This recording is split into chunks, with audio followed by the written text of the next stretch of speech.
Friday Forum. City Club is where we bring civic-minded people together to make Portland and Oregon a better place for everyone to live, work, and play. I'm KERVIN, president of City Club.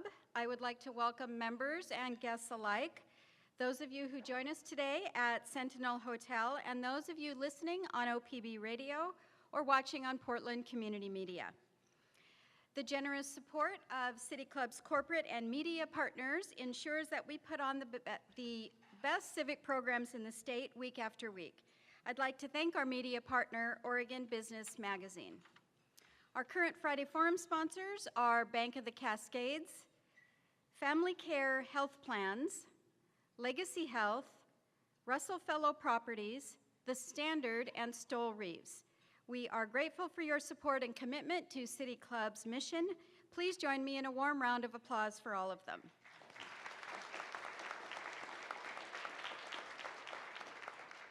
A special welcome to our civic scholars from Jefferson High School who are in the audience with us today. Civic Scholars is our initiative to expand opportunities for high school students to more deeply engage in Portland's civic issues, bringing civic education out of the classroom and into the community. This morning prior to the forum, they had their own Q&A with today's speakers. Students, please stand if you are able, and welcome to Friday Forum.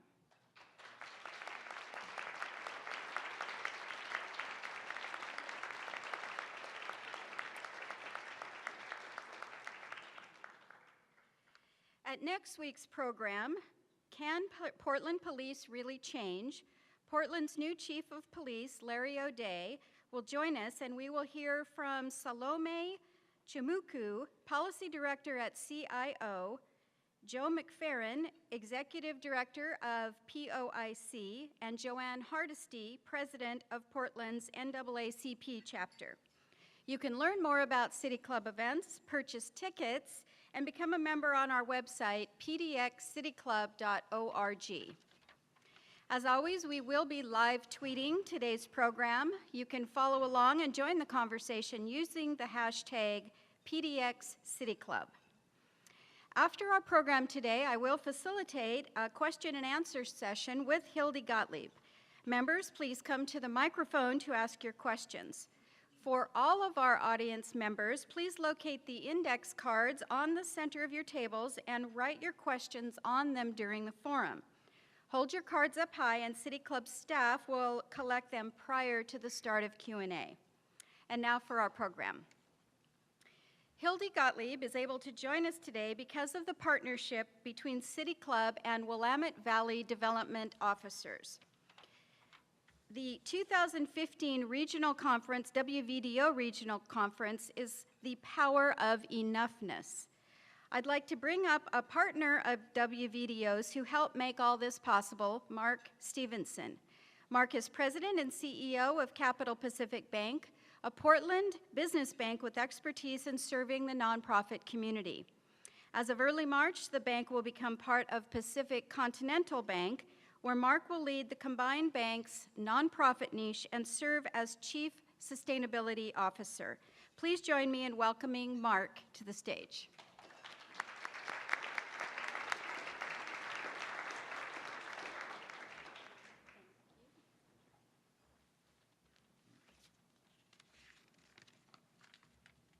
Hi, welcome. I think I just received my introduction, but so I'm going to just be a little repetitive. My name is Mark Stevenson. I'm president and CEO of Capital Pacific Bank, which, as Karen mentioned, is going to soon be part of Pacific Continental Bank. Together, we're going to be a $1.7 billion community bank serving Northwest businesses and over 1,300 nonprofit organizations located from Eugene to Seattle and Portland. Consistent with the principles of our B Corporation status, our growth and success has been a result of how we equally value and invest in our community, our clients, and our staff, which translates into rewarding our shareholders. I'm looking forward to listening to our speaker today, HILDY GOTTLIEB, as we are very much identify with her philosophy of being able to make a difference and create real social change by asking questions, seeing the connections, listening to our clients and their issues, and figuring out how to get things done from the viewpoint of abundance, not scarcity. With that, we are pleased to be a sponsor of WVDO's Winter Conference this week and to help bring our speaker today, Hildy Gottlieb, to Portland. Hildy is a social scientist and asker of powerful questions.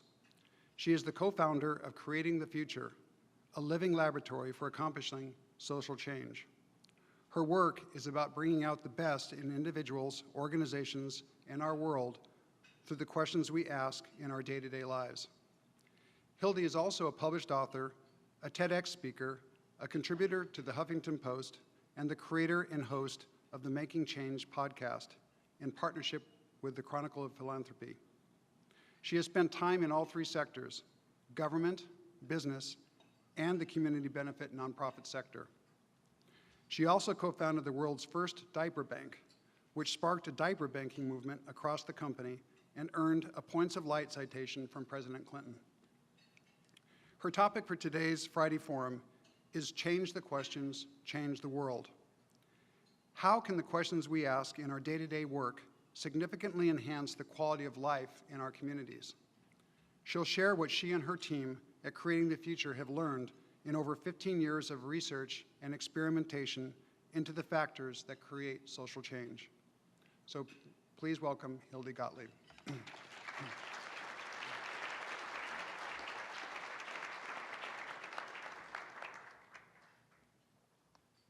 Good afternoon. How's everybody doing? Excellent, excellent. Quick question for you guys. Are any of you fans of The Hitchhiker's Guide to the Galaxy? Yay, okay. Fans of The Hitchhiker's Guide know that they have found the answer to the ultimate question of life, the universe, and everything. And the answer is? 42. Problem is they don't know what the question is. Welcome to the heart of what I want to share with you guys today, because my life is all about asking powerful questions, because the questions we ask can change absolutely everything. The work that we're doing at Creating the Future began about 15 years ago, and it was really rooted in hearing frustration no matter where we went. We heard frustration from folks in the community benefit sector. We heard real frustration for folks in the business world. We heard frustration for folks in the government sector, that we were working so hard to create change. And yet what we were seeing was ongoing struggle, ongoing pain, ongoing suffering, and sometimes it felt like things were actually getting worse.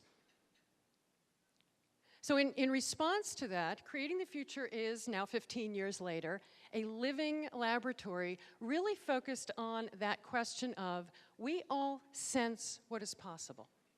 We see sweeping change happen. We see a civil rights movement. We see a South African freedom movement. We see an Indian independence movement. We see that change is possible. What drove us was the question of, what is going on when those huge leaps forward happen? And then how can we incorporate that stuff into the day-to-day work that we all do? It doesn't matter, nonprofit, for-profit. If we could incorporate those principles into the work we all do, then imagine the change that we could all be creating. And so we did a lot of research, a lot of experimenting. We're still experimenting. It is a living laboratory. But our research were in the fields of history and sociology, looking back over time to say, okay, what has created sweeping change over time? But we also looked at fields like behavioral psychology and neuroscience, because sweeping change of history is about people, and we wanted to know what is happening in people when we make dramatic leaps forward. We found a really interesting thing. We all know that change does happen, but we somehow have convinced ourselves that change happens when magical people do magical things. So we think of the civil rights movement, which was millions of people, but we think of Martin Luther King. We think of the Indian independence movement, which was millions of people, but we think of Mahatma Gandhi. How many of you guys think you could actually be Nelson Mandela? Right? Okay, so we think of these people as magical. We think of them as gods. And what we found in our research and in our work is that no, of course they're not magical and they're not gods. What they're doing is they were asking different questions and taking their actions based on those different questions. When we change the questions we ask, it changes everything. In our day-to-day lives, though, we are driven to find the answers. And so frequently we find an answer that makes about as much sense as 42 when you take it out of context. The power comes in changing the questions that we ask. And when we do that, what we find is it levels the playing field. We no longer have to depend on specific individuals who have specific talents because we all have the talent to ask these different questions. So what is it about questions? Why questions? One of the first things that we realized, which is not going to seem like anything earth-shattering to you guys, is that life is nothing but cause and effect. Okay? What we have today is a result of what happened yesterday. What's going to be tomorrow is a result of today. Everything in our lives is cause and effect. If I yell at my kid in the morning, there's a good chance I'm going to have a really bad day. There's a good chance she's going to have a really bad day, and that's going to ripple, and everybody else around us is going to have a bad day, because life is just cause and effect.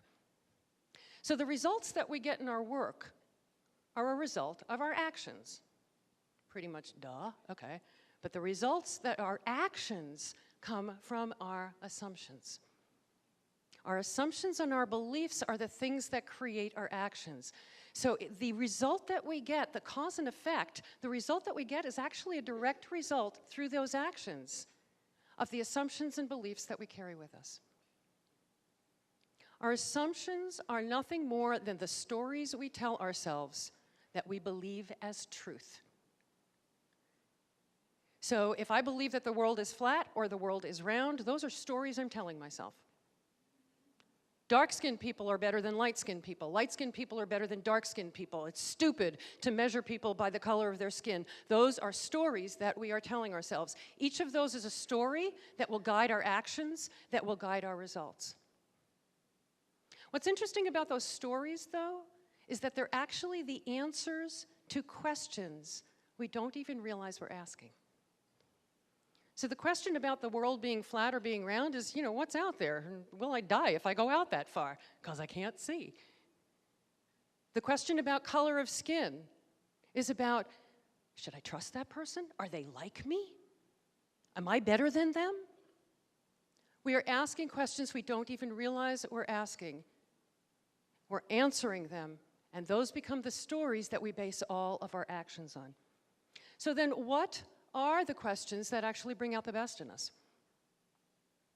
Those questions we found are two. When humanity takes huge leaps forward, and we've seen that. We've seen humanity do huge leaps. Two kinds of questions are guiding that. The first are questions that create what is possible rather than reacting to what is wrong. When humanity makes huge leaps forward, we are asking and answering questions that create what is possible rather than reacting to what is wrong. The other types of questions that make those huge leaps are when we assume the best in each other rather than suspecting the worst in each other. The questions that bring out the best in each other rather than suspecting the worst in each other.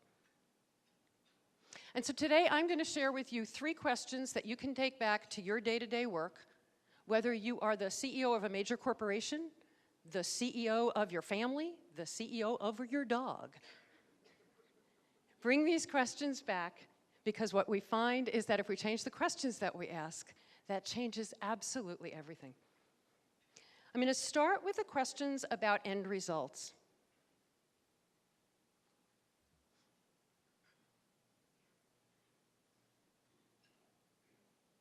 And that very, very first question about end results is, what do we want life to be like? What do we want life to be like? I mentioned that the assumptions that bring us huge leaps forward are when we create what is possible versus reacting to what is wrong. What do we want life to be like? If we look at things like space travel and cell phones, those were not a reaction to what was wrong. That was creating what was possible. When we think about somebody like Martin Luther King didn't say, we have a really bad problem. He said, I have a dream. And that dream galvanized millions of people to create what was possible. One of the people that is frequently brought up in these contexts is Steve Jobs and Apple in the business world. Apple is all about reaching for what we want life to be like. I find that's probably the biggest difference between Apple and Microsoft. When we think of Microsoft, we're not thinking about envisioning a life we never had. I mean, how many of you guys stood in line and camped out overnight for the latest version of Windows 8? Okay? We would camp out for the next iPhone even if everybody said it sucked. Because it's all about what life could be like. It's not about fixing something. But what are the questions that we actually really ask in our day-to-day? Those questions sort of sound something like this.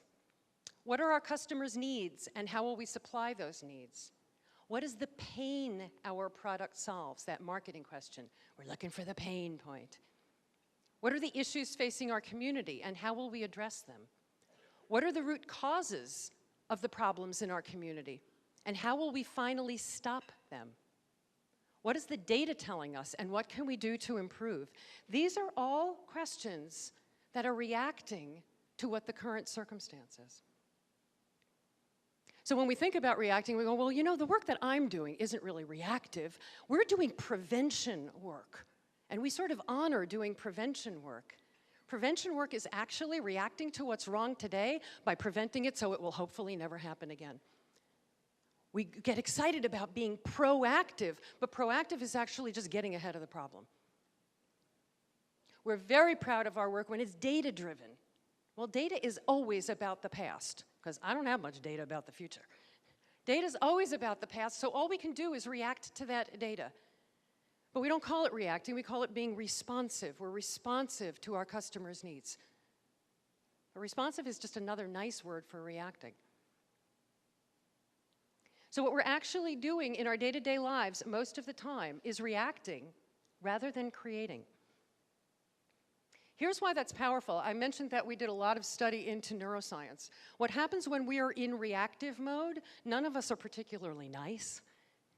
What reactive mode does is it triggers all of those brain chemicals that are just the same as the fight and flight chemicals. They're all of the fear and scarcity chemicals that happen when I'm in reactive mode, and oh my God, what am I gonna say because you said that? That's what reactive mode does to us. We're always trying to be out in front of it so that we don't get caught up in it. If you have been frustrated in the work that you are doing to create change, I will share with you that part of the reason for that is all of the systems we currently work with in our day-to-day are rooted in reacting to what's wrong rather than creating what is possible. Picture the meetings that you find yourselves in all the time. I mean, we love visionaries. We love people like Martin Luther King and Nelson Mandela. We love them for posters and quotes on the wall. We love them. We do not like them in our staff meetings. We don't, right? I mean, what do we say to them? We say, get real. Get real, okay? Oh my God, him again. He's always so blue sky. He's such a Pollyanna. I mean, I named my book The Pollyanna Principles because I figured if people were going to call me that, I might as well step right in and claim it. But that's what we do. We have names for people who are visionaries in our day-to-day because they're sort of a pain. And those are the systems that we've created. That whole get real mentality. And so if you are feeling frustration, what you're sensing is a disconnect between the fact that we have somehow defined societally that get real is be reactive. But the truth is getting real never created the sweeping change that we have seen, that we know is possible, that we sense is possible. When humanity makes huge leaps forward, it is not because we're getting real. It's because we're creating what is possible.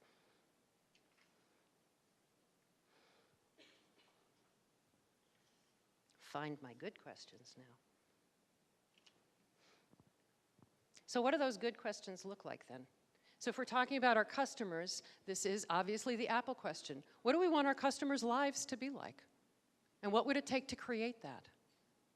What do we want our employees' lives to be like? And what would it take to accomplish that? What do we want our community to look like? And what would it take for our community to be that? I mentioned that it's hard for us to think that we could be Nelson Mandela or Martin Luther King, but let me share with you somebody that will make it feel more possible. And that is one of our fellows at Creating the Future, Nancy. Nancy is a middle-aged woman like me. She was born and raised in Iowa. She's got that Midwest nice. She's just a normal person. Nancy sits on her school board. Do any of you guys sit on a school board? Okay, then you have my blessing. You know that school boards are like where patience goes to die. You know, I mean, there's actually, a little known fact, if you're on a school board, you actually go straight to heaven. You can do whatever you want, go right up to heaven. You know, school boards are scary places. We're talking about money, we're talking about scarcity. They are really down to it sort of places. And Nancy sits on the school board in her small community. And the school board was talking about what they always talk about. School boards talk about money. And it was one of those conversations that was just spiraling and spiraling, and people arguing about what should we do, and what should we do, and what should we... And Nancy, just after about 15 minutes, she said, what does this conversation have to do with our creating a community where kids are thriving? We've said that's our vision. What does this conversation have to do? It's the what do we want life to be like question. And she said, it changed everything. They went, oh, yeah. And it created context for that financial conversation that they had to have. Rather than reacting to it, it was, oh, this is what we want to create. This is what it would look like on the way to that. We can all do that in our day-to-day lives. Change one question and change everything. What's been interesting is our fellows at Creating the Future, and there's about 100 fellows around the world. Our fellows are people who have basically committed to learning, ongoing sharing, ongoing practice in this field of bringing out the best in each other through the questions we ask. And what our fellows find consistently is when they ask that question of what do we want life to be like, no matter how much conflict was in a room, once we can get the conversation around what we want life to be like, we all agree. They've seen situations that have been in conflict for 20 years, and within an hour, by asking that one question of what do we want life to be like? Because we all want life to be healthy and humane and compassionate. There's very few people who don't want that. And we all know who they are, and we try and stay away from them. So that real powerful question of what do we want life to be like is that question about end results, that when sweeping change has happened, that has been guiding it.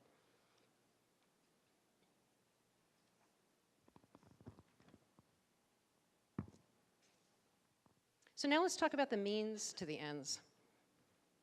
And the first means, I said there's going to be 3 questions. The second one is who else cares about this? Who else cares about this? If life is just cause and effect starts with our assumptions, that means it starts with the people. It starts with the people. When things go wrong, it's never about the thing, it's always about the people in the room. And so who else cares about this? Social movements we have seen are all about that question of who else cares about this and how can we bring out the best in them. I mean, if we think about social movements like the Civil Rights Movement, like the South African Freedom Movement, those were movements that brought out the best of people who had systematically had their best taken away from them. And yet the success of those movements were entirely because it brought out the best in people. When we think about business legends, we think about Costco, we think about Netflix, we think about Patagonia, these names that we're always hearing in business about bringing out the best in people. Costco, if I asked you guys, what is Costco known for? Aside from lots and lots of stuff that you didn't need. Costco is known for paying their people really well. And when sweeping change happens, it happens because we bring out the best in each other. Interestingly, Henry Ford was known for the same thing.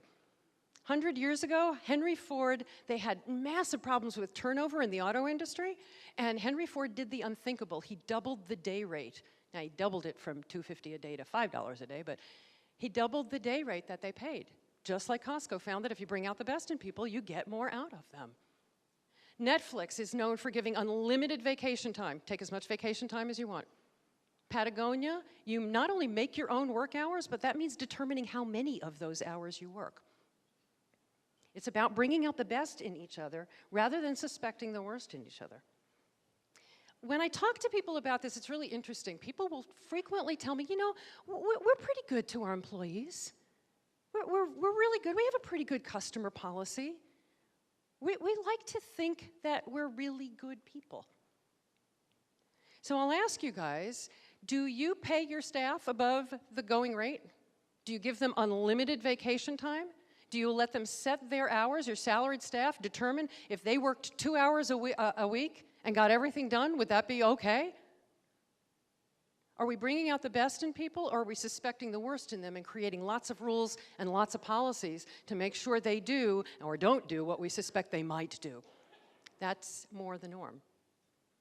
If you guys work for the government, do you see your job as catalyzing the leadership in your community?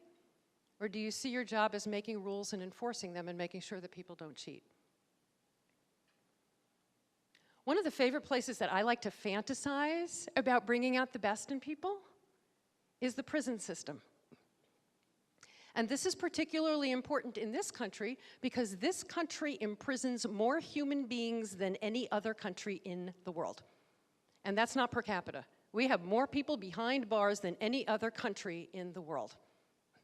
Can you imagine if the prison system was rooted in bringing out the best in people who happened to be there because at one point in their life they were at their worst? And that's when people sort of go, oh, I'm not sure. I'm not sure. You know, those people sort of deserve to be there. They did bad stuff and they deserve to be there. And, you know, I come from Arizona. I come from Tucson, not Phoenix, but Phoenix is the land of Sheriff Joe Arpaio, who, if you have watched on TV, is, quote, America's toughest sheriff. He puts prisoners in pink underwear to humiliate them. He has them in chain gangs out in the 120-degree Phoenix heat, because they deserve it. Well, you know, there's days I'm not at my best. And I'm going to guess that at least one or two of you are having that day right now where we're not at our best. And wouldn't it be wonderful if we had somebody whose job it was to bring out our best when we're not at our best? And so I just imagine if you looked at all of the people that we have behind bars right now, imagine if the prison system was all about bringing out the best in those people rather than suspecting and punishing for the worst in them. Our day-to-day is rooted in suspecting the worst in each other. And so again, if you're frustrated in the work you're doing, the systems we are taught to use is rooted in that fear and bringing out, in suspecting the worst in each other, even when we know cognitively that it's not true. It's real interesting. That's a point of cognitive dissonance that we frequently face. When I talk about Netflix and I talk about Patagonia, people will frequently tell me, yeah, but they're just going to take all that vacation time. They're never going to work. We're never going to get stuff done. I hear this a lot in the nonprofit world. Well, we can't do that. We don't have funding for that. We can't just let people take whenever they want. They're going to take everything. Do you know what the reality is? Netflix and Patagonia, the real problem they have? They can't get people to take time off. People won't take their vacation time. Patagonia actually has to lock the doors of their corporate headquarters on the weekends because their employees will come in and they don't want them to. That's that cognitive dissonance. We suspect the worst in each other even when the facts are directly against that. How many of you guys have spent an entire day chasing down somebody because you found their wallet? Right? But if I lost my wallet, I'd say, oh, it's gone. It's gone. They're going to take everything out of it. I'll never see it again. They've been doing psychology studies about lost wallets for about 100 years, right?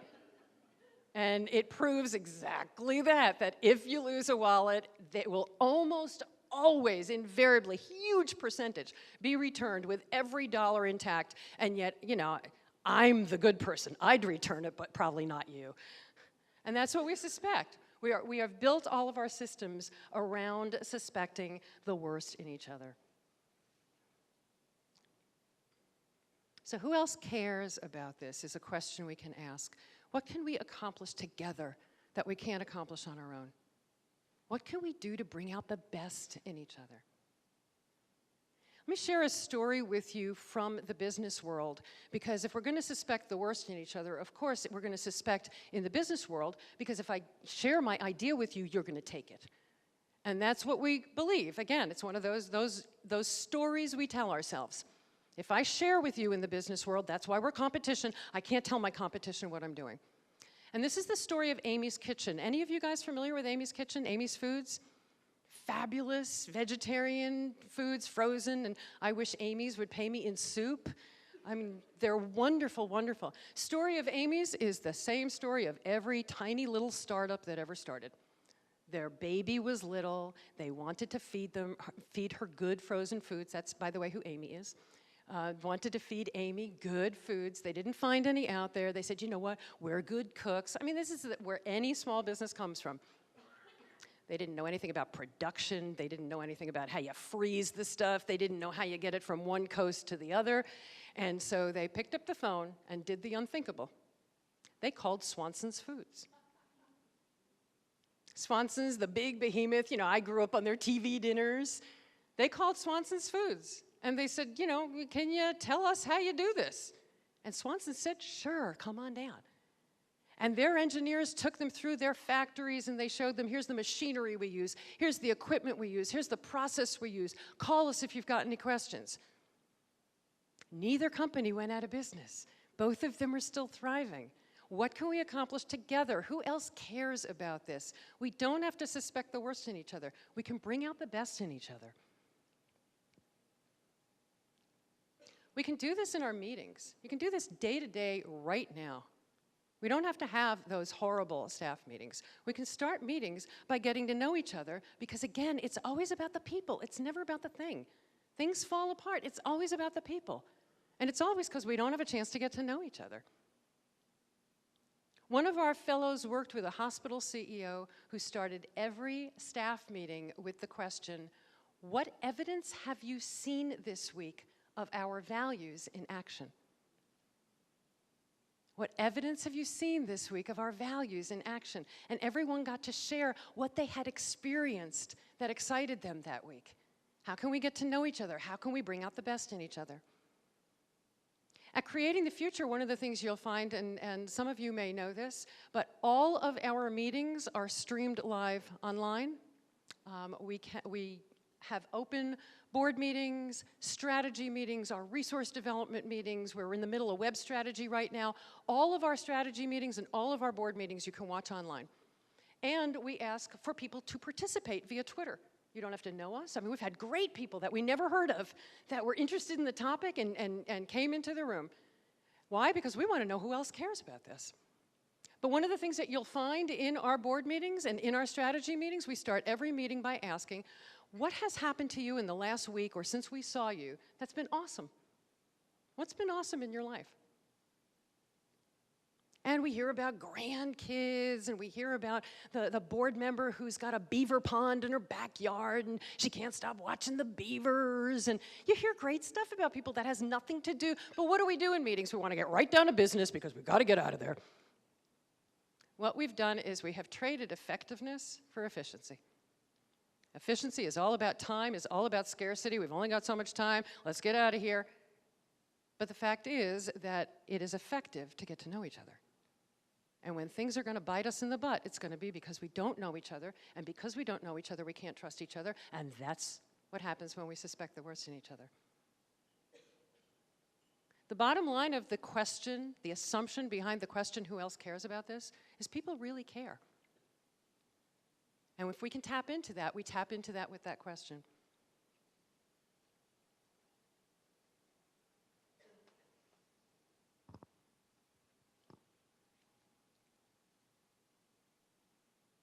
The third question I'm going to share with you is also about the means that we use to do our work.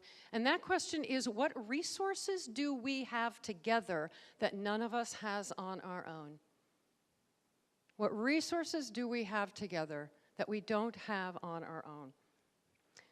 And again, when humanity has made these huge leaps forward, what we have found is that there is a core assumption that we have enough. And usually it's because we have enough together. We have enough together. It's like that old story of stone soup, where the traveler comes into town, and he knocks on every door, and he says, do you have some food? And they say, no, we don't have any food, we're poor. And he goes from door to door, and they say, no, we don't have anything. He says, well, you know, if you're also poor, why don't we make a pot of stone soup? I said, well, rocks we've got, so let's do that. So he says, I'll need a pot. Does anybody have a pot? Well, of course, I got a pot. I will need some water. Okay, well, we'll go to the well. And we need, how about some potatoes? Yeah, I've got some potatoes. And we'll need some carrots. And by the time they're done, of course, we know how the story ends. They've got a big pot of broth. Why? Because what we have together, we don't have on our own. It's the power of what we call at Creating the Future, the power of collective enoughness. Collective enoughness.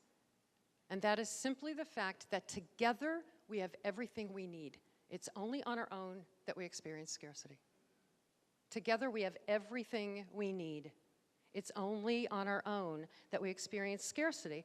And you don't need me to tell you that that is not the assumption that most of us operate under.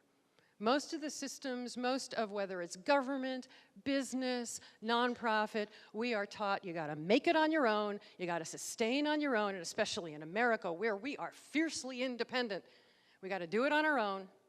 And scarcity is the reality. Enoughness is not the reality. We are taught scarcity is the reality.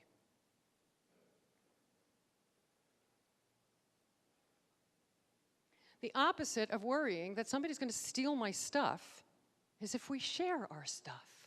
What resources do we have together that we don't have on our own? And what that comes down to is that we stop seeing money as a resource. Money is not a resource, or it is a placeholder for resources. We don't want money. We want the stuff that money buys us. We want people to help, people to pitch in. We want buildings, we want cars, we want the stuff that money buys us. When we think about money, we wind up in scarcity and all of those brain chemicals go. When we think about stuff, we realize the stuff is abundant, it's around us everywhere. One person may have some of it, together we have all of it. And the evidence about that is everywhere. I mean, there's the story about Amy's Foods. What they needed was they needed knowledge. It was out there. They didn't have to pay a high-priced consultant. They just picked up the phone and said, the evidence, the knowledge we need is out there.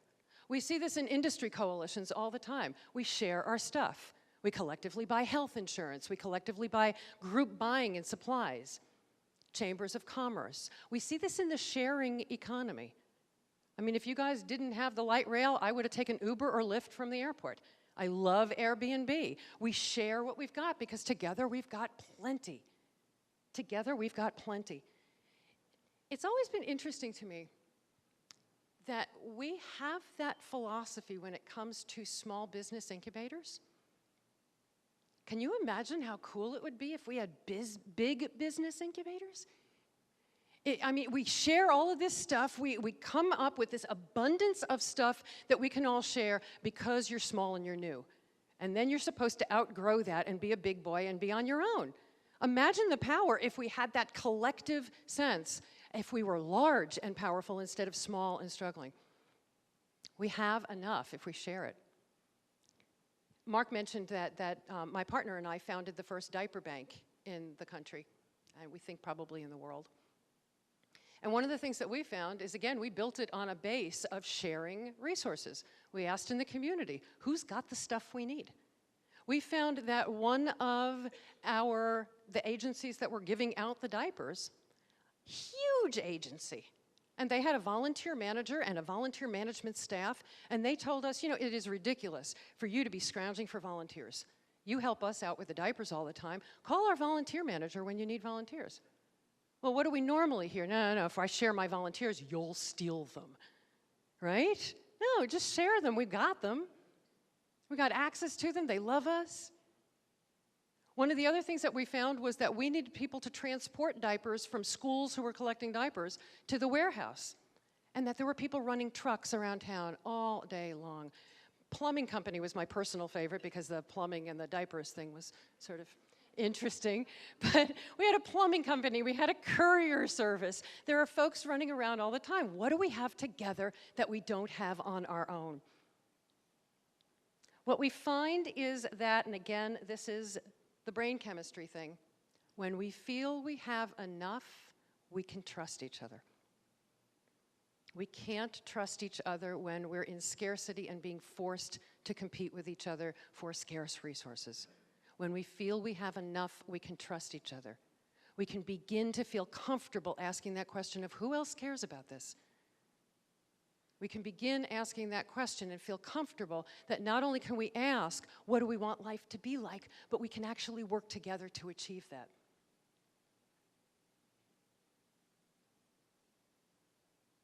So what it means for that whole issue of scarcity and the question of what resources do we have together that we don't have on our own, and the fact that together we have everything, it's only on our own that we face scarcity, means that when you are feeling scarcity in the work you're doing, it's because we haven't engaged enough people. And I don't mean rich people or investors or people with lots of money, just people. Because together we have everything we need, and it's only on our own that we experience that scarcity.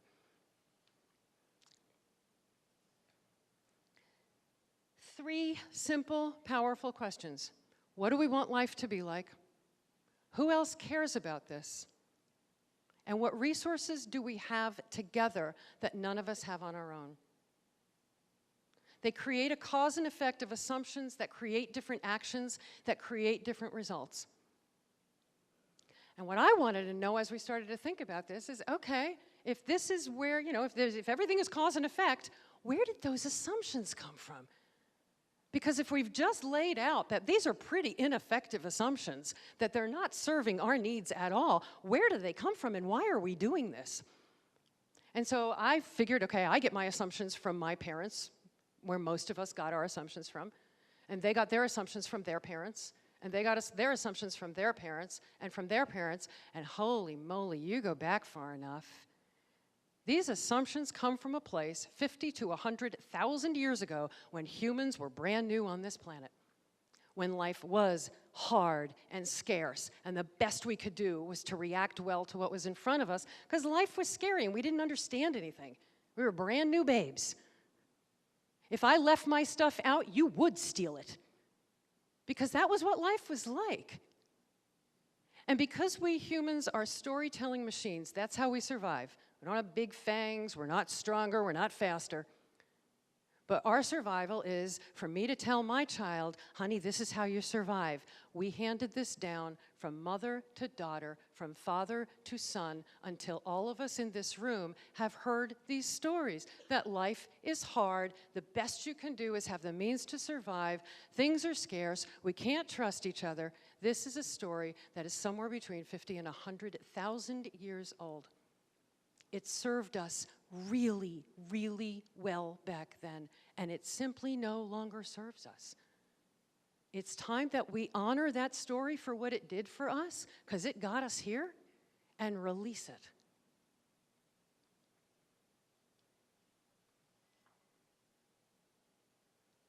We can continue to react to what is wrong with a war on drugs, or we can ask, what do we want life to be like, and what will it take to get there if we want life to be a healthy, humane, compassionate place?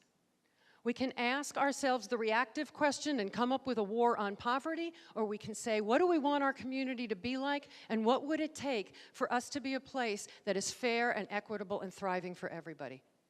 We can continue to react with a war on terror, or we can ask, what do we want life on this planet to be like? And what would it take for this planet to be a place that is peaceful and loving and humane and economically equitable for everybody? We can continue to ask, when it comes to climate change, what is the problem, who is to blame, and how do we fix it? Which is a great story, makes everybody feel terrific. Or we can ask, what do we want life on this planet to be like? And what would it take for us to get there? We can tether our actions to a story that's 50,000 years old, or we can open the door to a new story by the questions that we ask. And what you will find, it sets another assumption to rest. When we change the questions that we ask, change happens quickly, it happens dramatically, it happens joyfully. Change doesn't have to be hard and slow and incremental. It's another story we've told ourselves. And our fellows find this all the time, over and over and over again in the work that they do. What they have found is that just as we call it a self-fulfilling prophecy, when we think bad things will happen, and they do, A self-fulfilling prophecy is nothing but cause and effect. We've created that assumption and we've made it true. So we can create different assumptions by the questions that we ask. And so I'm going to ask you guys one last question before I go, and that is, what do you think life could be like in Portland if each of you started asking these questions every day? And this one I will answer. I think it could be absolutely amazing. So thank you very much for the work that you guys all do.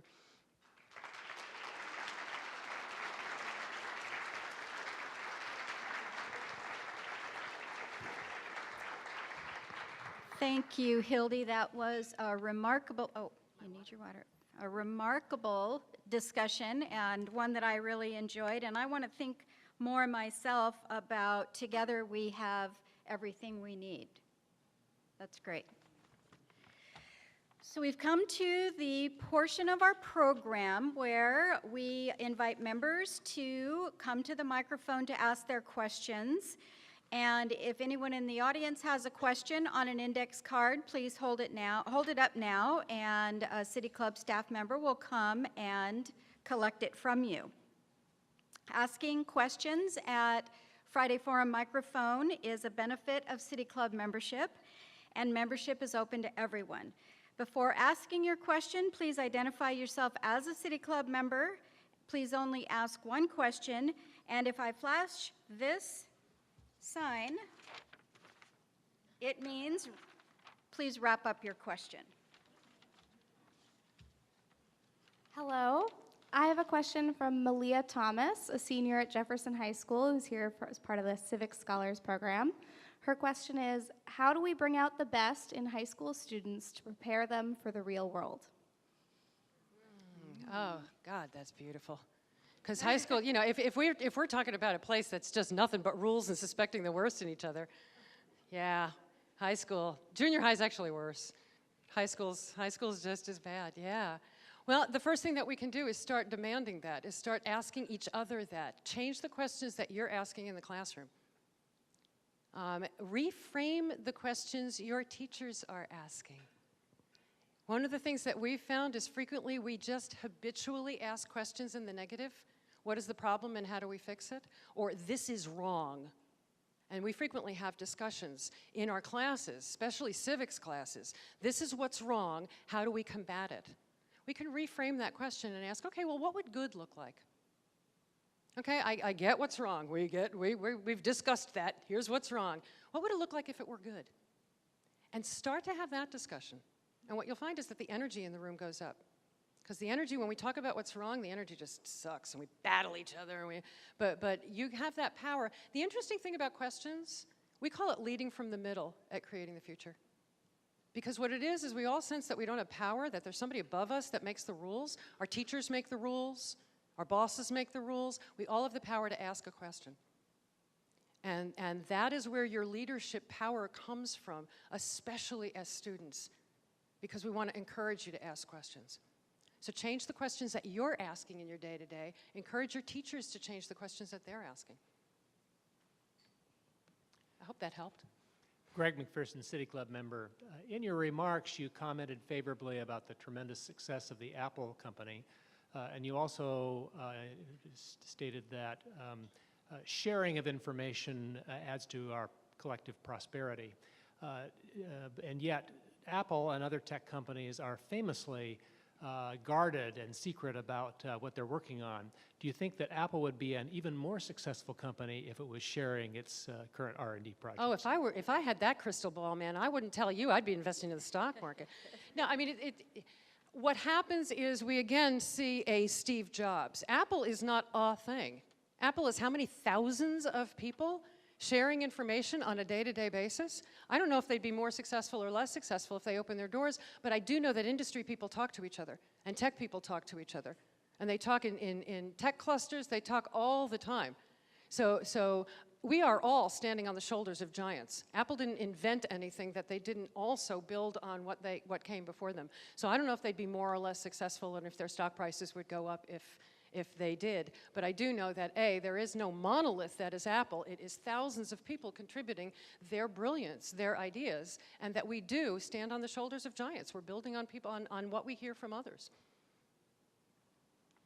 Ted K., City Club member. Have you shared your ideas with people in other cultures, and if so, how have they been received, and if that's different from our culture?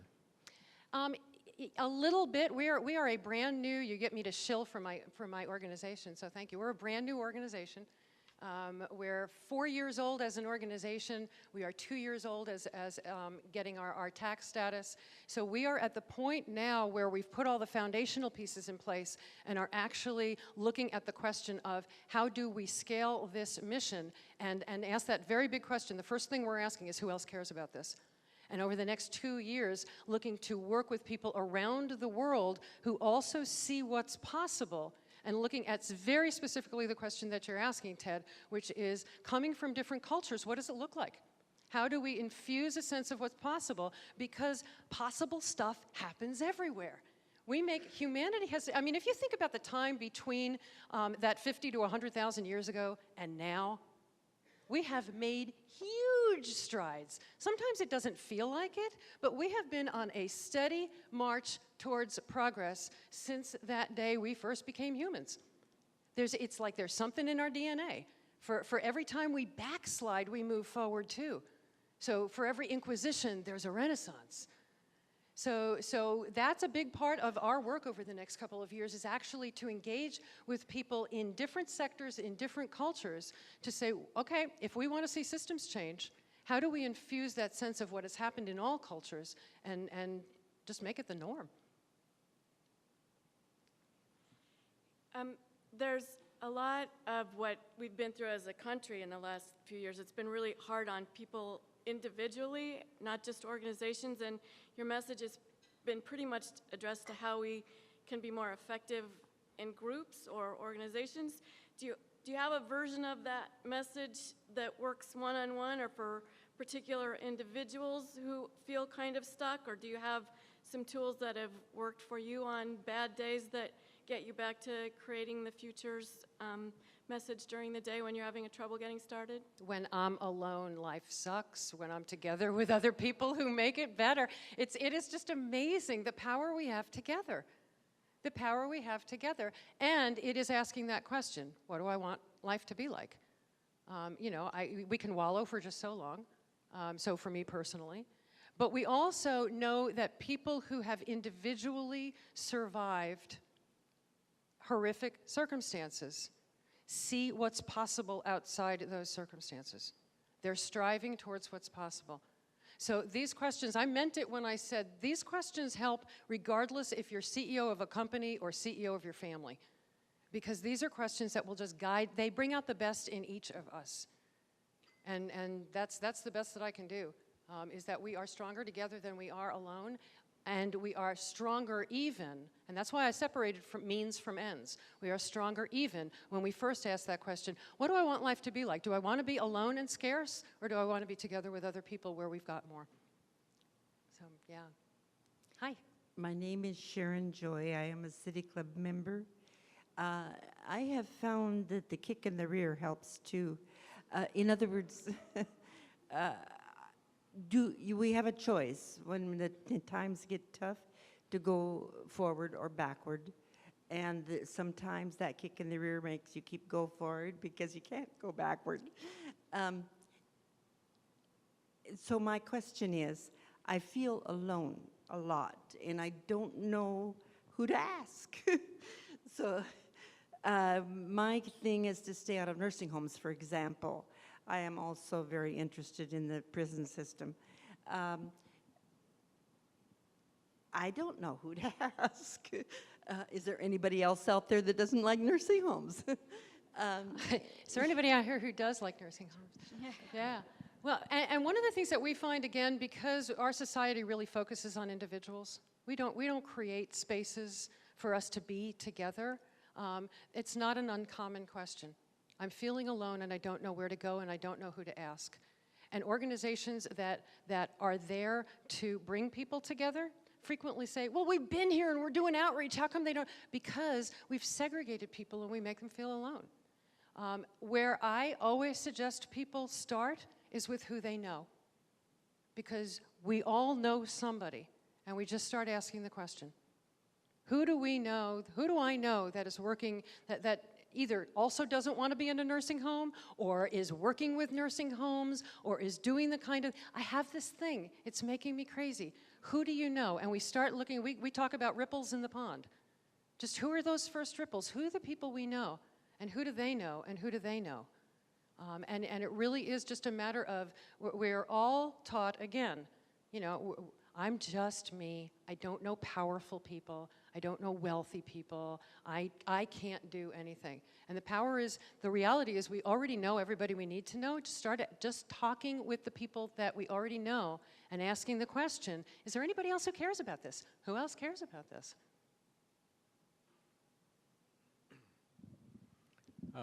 Kurt Wavering, member. First of all, I rather like your questions and the positiveness of it. But I'm going to ask a slightly different question of you, which is, how do we deal with our past histories that have such devastating events in them? And I'll mention a few. One is the Civil War. You know, 500,000 people died. The other is the Holocaust, of course. And Europe is filled with memorials, concentration camps, which are still there and held to remind us. So how do we deal, in your perspective, with learning from the devastating things that have happened in our history? The things that we can learn the most, I think, from, and I'm really glad you asked that, from the devastating things that happened, is that we continue to think of them as horrible things, and the things we honor are the people who made it possible to come out of that. And in my perspective, and it's just a personal perspective, the best thing we can do to honor our past pain is to ask what it would look like if nobody ever has to suffer that pain again. And that's the question of, what do we want life to be like?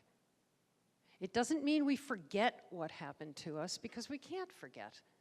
We're all human. We all have the stuff that has happened in our individual lives and in our history. But if the thing we learn from it is people are always going to suck and you better look out, then I guarantee the next thing that happens is going to reflect that.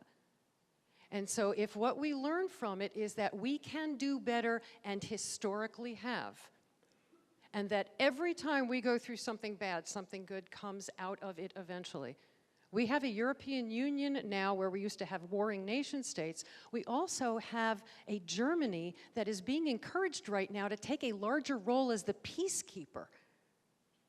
So we have that potential in us at all times, and if we can't get past just focusing on what's wrong, that's the suspecting it's always going to be like that. Those people are horrible and they'll always be like that, and that separates us. That allows us to feel superior. It's that question that I asked early on, is who's better? And it lets us feel like we're better because we're better people. We're the ones who suffered.